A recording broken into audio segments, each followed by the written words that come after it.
শেষ হতে চলেছে যুক্তরাষ্ট্র ও রাশিয়ার মধ্যে পরমাণু অস্ত্র নিয়ন্ত্রণ চুক্তি নিউ স্টার্ট।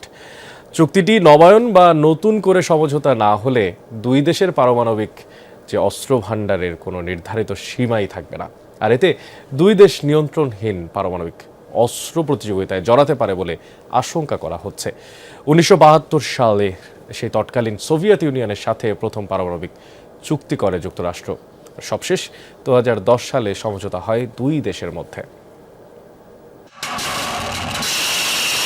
আর মাত্র কয়েকদিন, এরপরেই শেষ হয়ে যাবে যুক্তরাষ্ট্র ও রাশিয়ার মধ্যে থাকা শেষ পারমাণবিক অস্ত্র নিয়ন্ত্রণ চুক্তি নিউ স্টার্ট। বিশ্লেষকদের আশঙ্কা, এই চুক্তি অবসান হলে নতুন করে শুরু হবে ভয়ঙ্কর পারমাণবিক অস্ত্র প্রতিযোগিতা। আগামী 5 ফেব্রুয়ারি শেষ হতে যাচ্ছে চুক্তিটি। শেষ মুহূর্তে কোনো সমঝোতা না হলে নতুন করে দীর্ঘপাল্লার ক্ষেপণাস্ত্র ও পারমাণবিক ওয়ারহেড মোতায়েনের পথে হাঁটতে পারে দুদেশ।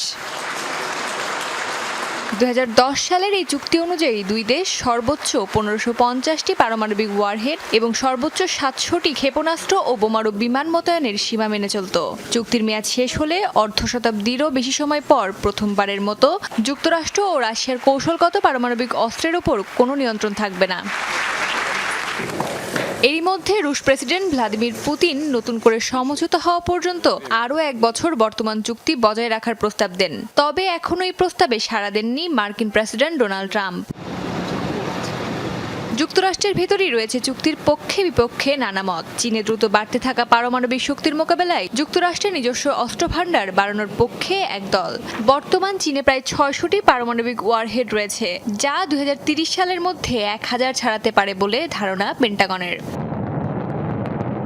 অন্যদিকে যারা অস্ত্র নিয়ন্ত্রণের পক্ষে তারা বলছেন, চুক্তি না থাকলে পারমাণবিক অস্ত্র প্রতিযোগিতা আরও ভয়ঙ্কর রূপ নিতে পারে। তাদের মতে পারমাণবিক চুক্তি শুধু সংখ্যাগত নয়, বরং স্বচ্ছতা এবং যোগাযোগের একটি গুরুত্বপূর্ণ মাধ্যমও।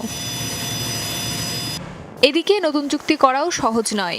এরই মধ্যে রাশিয়া তৈরি করেছে নতুন প্রজন্মের পারমাণবিক অস্ত্র, হাইপারসনিক ক্ষেপণাস্ত্র, পারমাণবিক টর্পেডো।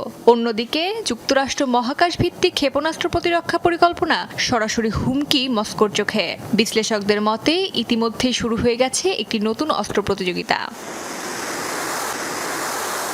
চুক্তির ভবিষ্যৎ কি হবে তা নিয়ে অনিশ্চয়তা থাকলেও একটি বিষয় স্পষ্ট, নিউ স্টার্টের অবসান বিশ্বকে আবারও ঠেলে দিতে পারে এক অনিয়ন্ত্রিত এবং ঝুঁকিপূর্ণ পারমাণবিক যুগের দিকে।